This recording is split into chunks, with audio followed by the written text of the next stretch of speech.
I'm Matt Peiken, and Fridays on the Overlook belong to the West Asheville venue Story Parlor. They're holding down the first audio residency with the Overlook.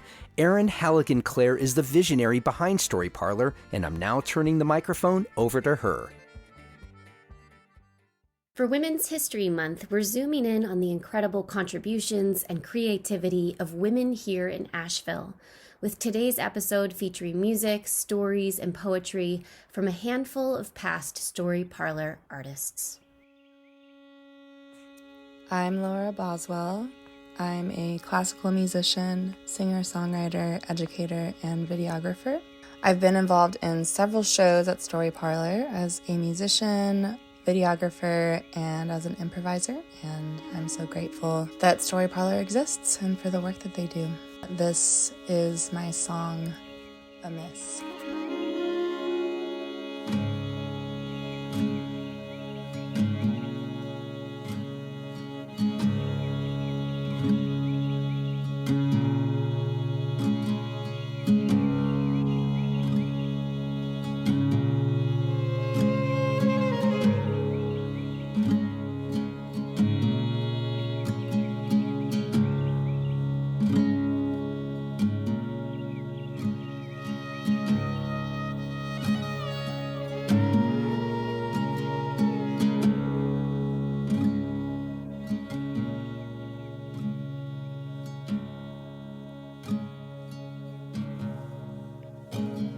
I've lost my way in a field,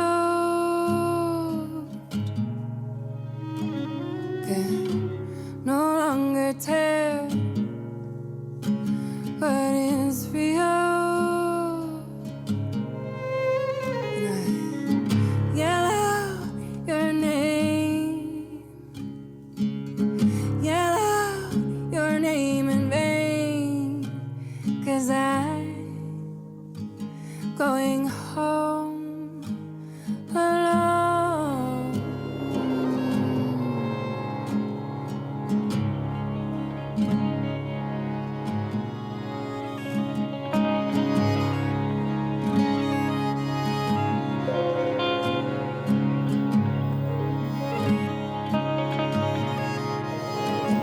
What hurts the most?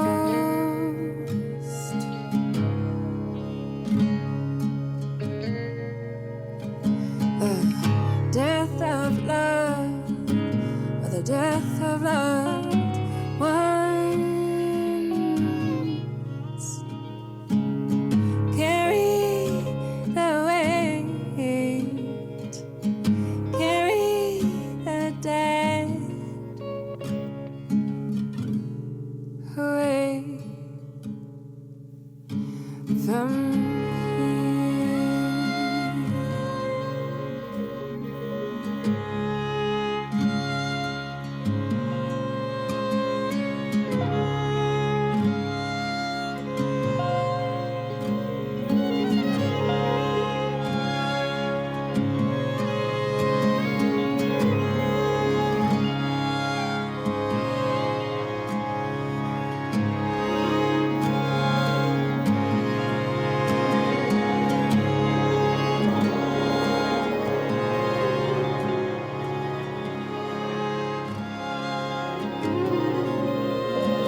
My soul is a fist, my heart is a miss.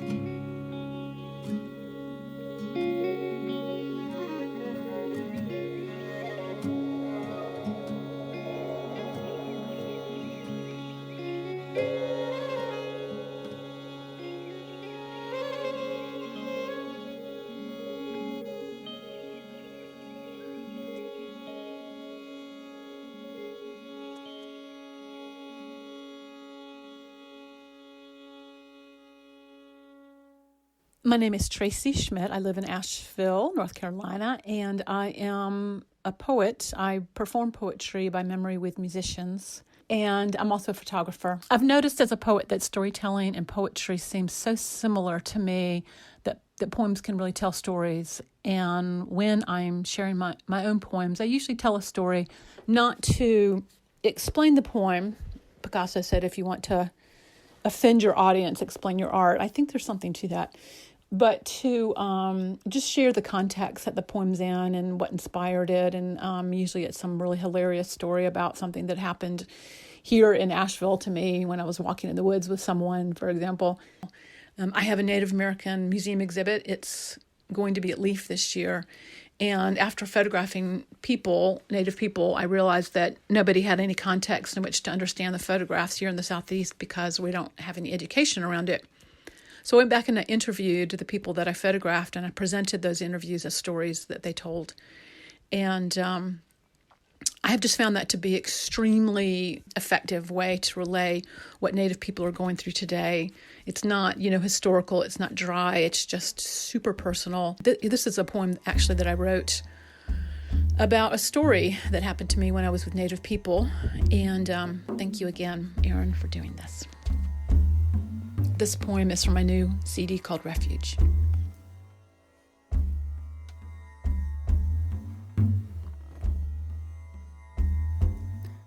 It snowed the day I drove up for your funeral. The woods seemed hushed and peaceful out of respect. I pulled over to listen to the silence and fill my grateful eyes with the white blooms. The moon had just begun to rise in the late afternoon, the crack between the worlds beginning. As so often happens when I drive to the reservation, I felt disoriented, as if I had entered a new kingdom. After half an hour lost in this remote part of Cherokee, I finally pulled onto the gravel road that followed the creek beside it. There was a fire outside your clapboard house with no one tending it but a young man I did not know. Warming my hands, he quietly turned to me and said, "No one may stand by this fire. We built it for Diamond. I will tend it until they bury him tomorrow." With the Pleiades sharing sentinel, he sat by the disheveled bedroom window all night, feeding the fire until it was no longer needed. You would have liked that. I went inside the small house that, as so many Cherokee houses are, was filled with brown bodies of every type. The worn linoleum showed the countless years of friends coming and going. Both the fine art photographs I had taken of you and Walmart Indian art hung on the thin brown paneled walls. The kitchen could barely hold all the aluminum pans of cakes and casseroles, the smell of coffee filling the empty shelves and patches of counter missing. We walked down to the gymnasium, visible from your home, where I helped set up your ceremony. The camellias I brought from Georgia, where you and your family once lived, brought me so much solace. They somehow knew the colors of the Pendleton blankets from long ago, the ones that draped the tables, where we placed your photographs, regalia, and where we lit candles for the 7 clans. I burnt sage in the space where they brought your coffin. Your mother wept. I wondered how you felt. your body abandoning you in your prime. Your presence so filling the room, as if the concrete walls could stop that. Many of the 400 in attendance walked to your burial site, within throwing distance from your home. The clay beneath our feet was frozen and unyielding. The men had heaped the earth close by, on top of the space where your daughter laid, the one that had died so long ago. I strew flowers on your grave. The indifferent moon watched over us in the early morning. And yet, there was that bear who lingered later in the day, smelling the fragrance of death and flowers and tears that trailed themselves far into the night.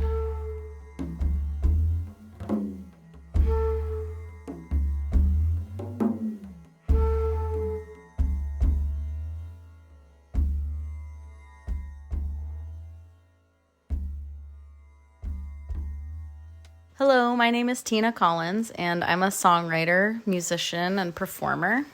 My band is called Tina and Her Pony. I played a concert with my band at Story Parlor back in December 2022 to celebrate the release of 2 singles off of my full-length album, Marigolds. And Beautiful Mess is a song that I would like to share with you. It is a song that I wrote about the vulnerability of showing up for a romantic connection with someone, even though they might not be able to meet us how we want them to. And it's about allowing ourselves to fall in love with someone, even though they're a hot mess, simply because we're craving meaningful human connection.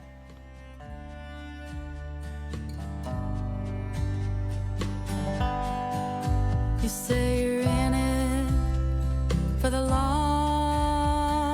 game, and that you like to move real slow, but I can't unsee, and I know what I know.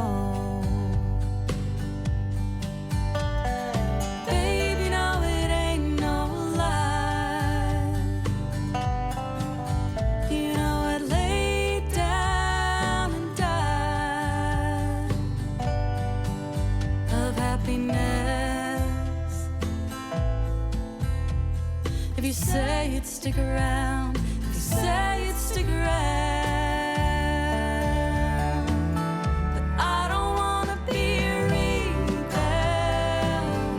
I don't wanna be your soothing balm, I don't wanna be your band-aid for everything that went wrong. So tell me, are your shoes straight when you're lining up your aim? And when you look into my eyes, are you just playing games?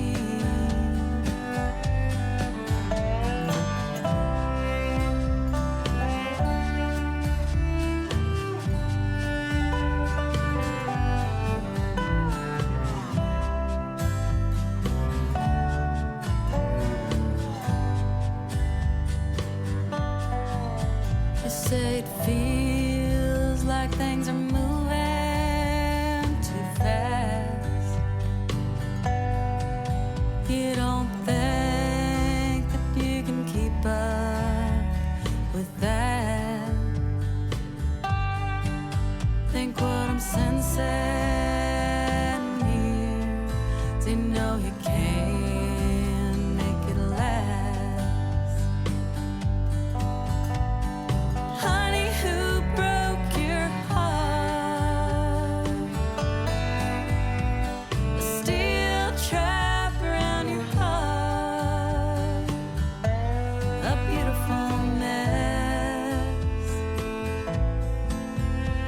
Still I want you around, I want you around.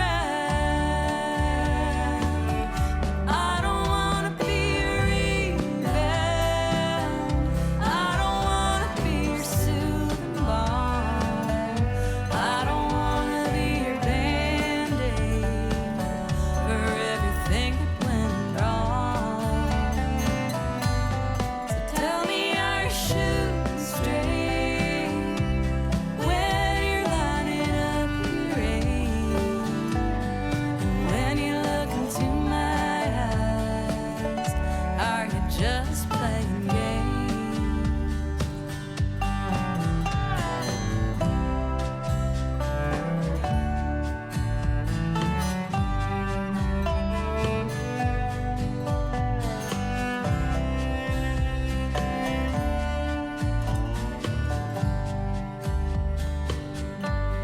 And when you look into my eyes, are you just playing games?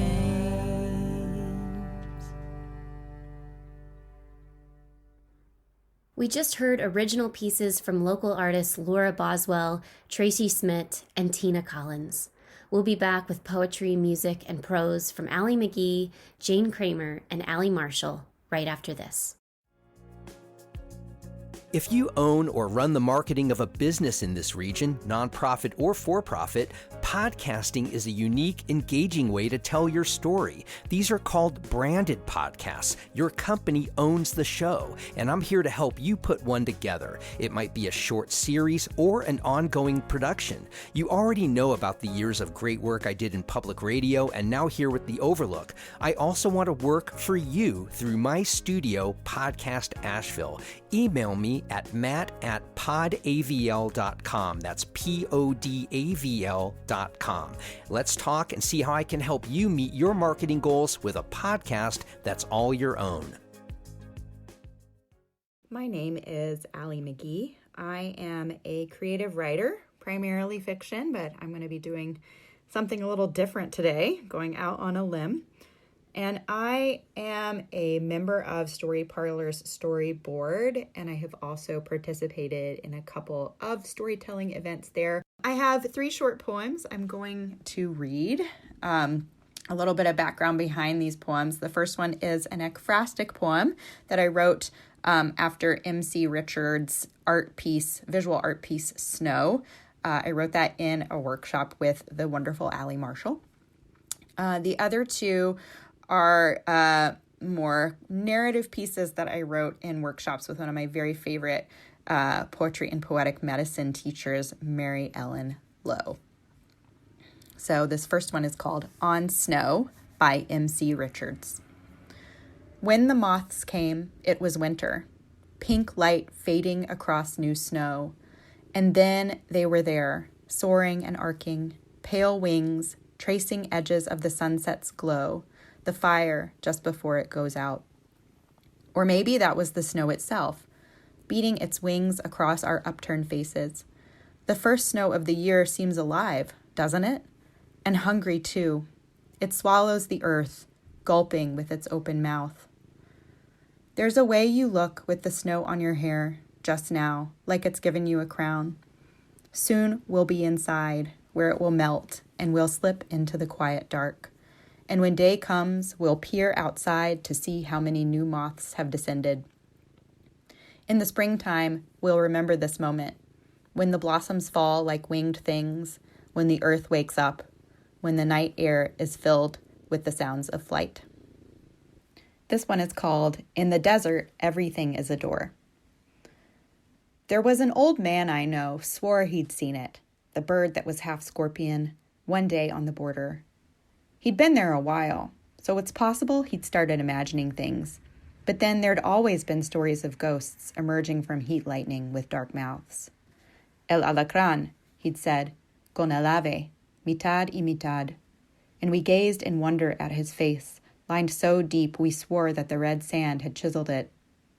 That bird granted a wish to whoever came to it with the right offering. A blanket stitched by hand, a swig of clean water, the most precious thing you had left in the world. But all others were cursed, because that's the thing about monsters. They really could go either way. He never told us which had been his fate. The world was an ocean of scrub brush and rock, an ochre fire lit up against the dark. We stood at the edge of it and waited, practicing on the stars with outstretched hands.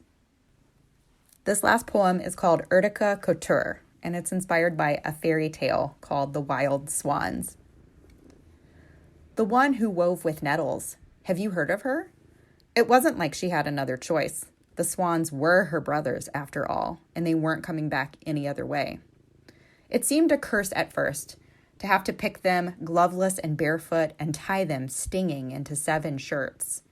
The witch would come and watch her sometimes and cackle and then fly off to her next appointment. That's just the way it is with witches, though. The best ones always hide a card up their sleeve. It took her years, and when she started singing as she did it, fingers red and tears springing like stars off of her cheeks, she picked up a bit of notoriety. Before you know it, people came to see her, just to watch her weave. She got better, too. The shirts were just impossible to wear for any but the swans, but the fashion was to die for. And then the day came. They alit upon the water beside her stinging field, and one by one she changed them back to men. It had all been painful and ridiculous sometimes, but she'd loved it nonetheless. She decided to keep it up. Thanks so much for letting me read those poems, and I wanted to share a couple of other women artists in town who inspire me. And I already said 2 of them. Allie Marshall is just an inspiration as a creative person and a community leader and an arts writer. And Mary Ellen Lowe, who teaches fantastic poetry and poetic medicine classes as well. Also, I have to call out Jane Kramer, one of my favorite local singer-songwriters, and just the most beautiful heart. And I'm just so in awe all the time of the honesty and vulnerability and beauty in all of her songs.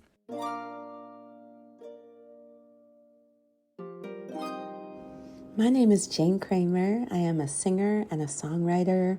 I was part of the Good Grief Story Mixer evening back in December. The song I'm going to share with you is a song I wrote called Hymn. It's on an album of mine called Valley of the Bones. And this song was sort of a homework assignment from a songwriter mentor of mine who I really admire. And she challenged me to write a song from a perspective of self-love as opposed to a song from a perspective of self-deprecation, as many of my songs are. And it was challenging and a little scary to tap into what's true about my love for myself, and if it's really safe to say out loud that, in fact, there are parts of myself that I love, and share that with the world. She also told me to call this song my hymn, whatever a hymn meant to me. And I didn't grow up in church, so this is what I came up with as a hymn.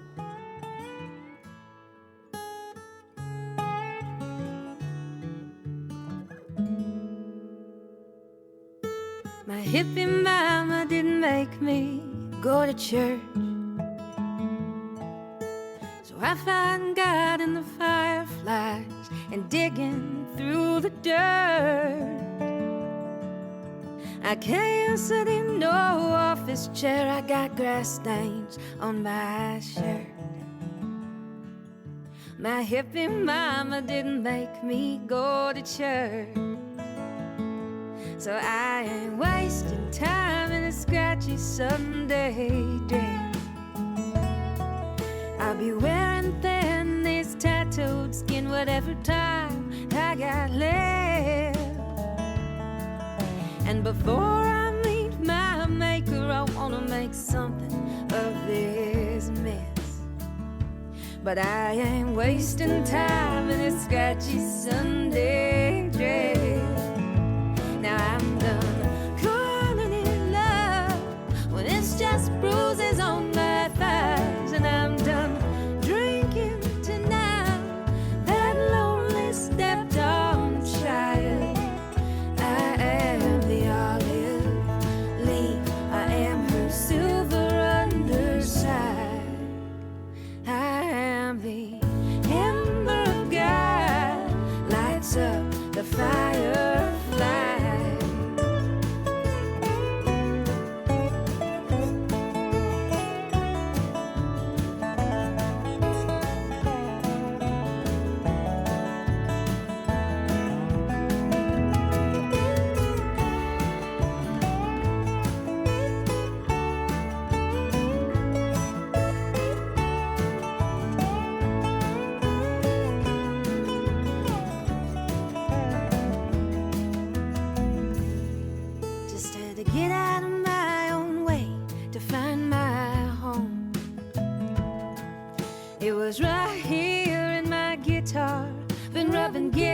it all alone.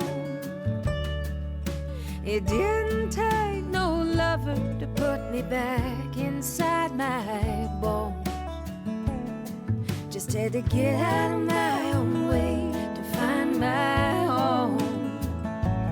Now I'm gonna swing this hammer like you ain't never seen. I got railroad ties and jasmine vines on the walls of my dreams. I've spent years apologizing for a heart that's true and clean.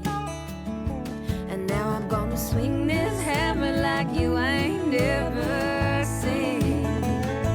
And I'm done calling it love when it's just bruises on my thighs. And I'm done drinking to numb that lonely stepped on child. I am the olive leaf, I am her silver underside. I am the ember of God, lights up the fireflies.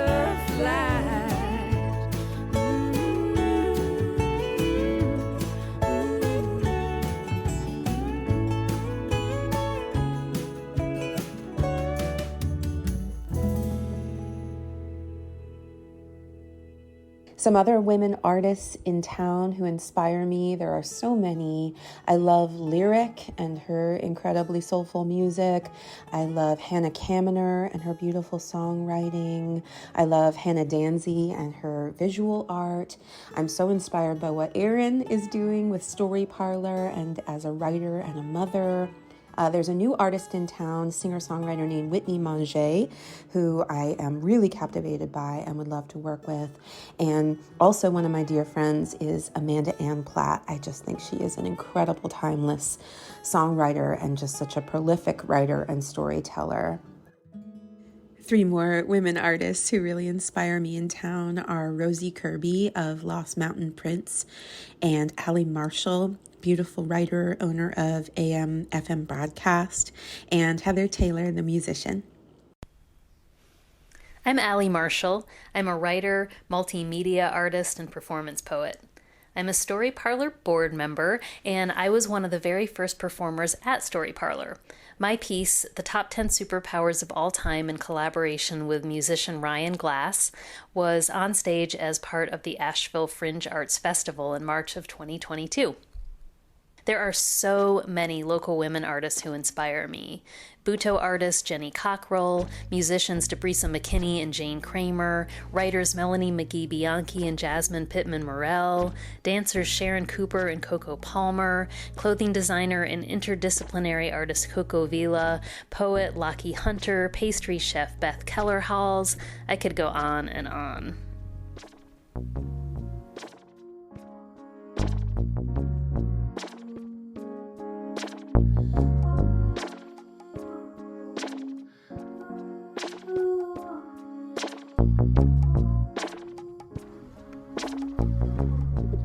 Sweated through night clothes, through sheets, rode out the fever in pre-dawn, became an angry rash, swarm of hornets, nest of vipers, coiling and uncoiling, screaming into pillows, running to cool green of forest paths, pushing on to high vistas, rock outcroppings, not daring to ask, plummet, or soar. When did gravity become the one true God?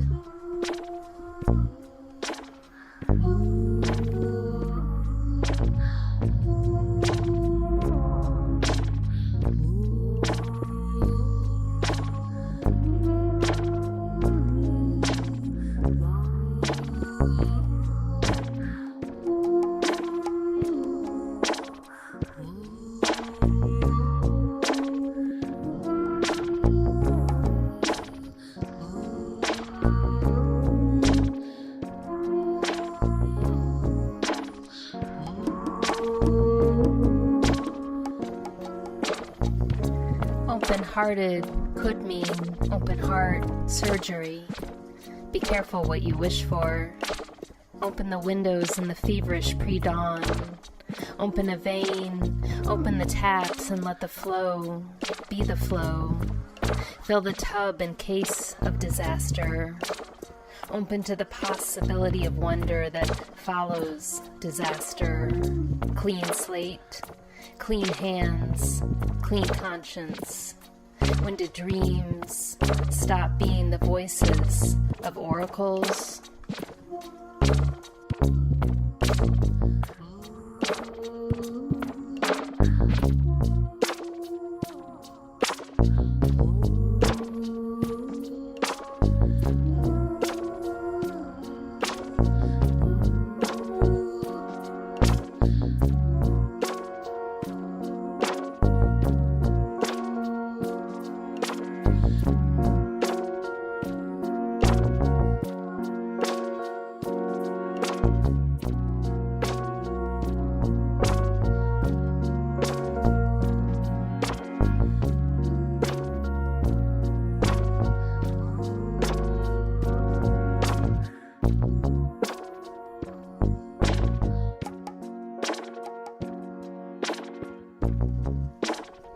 Swept wasps from the hull of a boat, paddled not to anywhere but away from everywhere. Stopped trying and instead drifted. Sometimes the day comes to you, a jagged treasure. River pearl, rusted nail. We go together like a hook and an eye, like a hook in an eye. When did the infinite loop become a dance beat?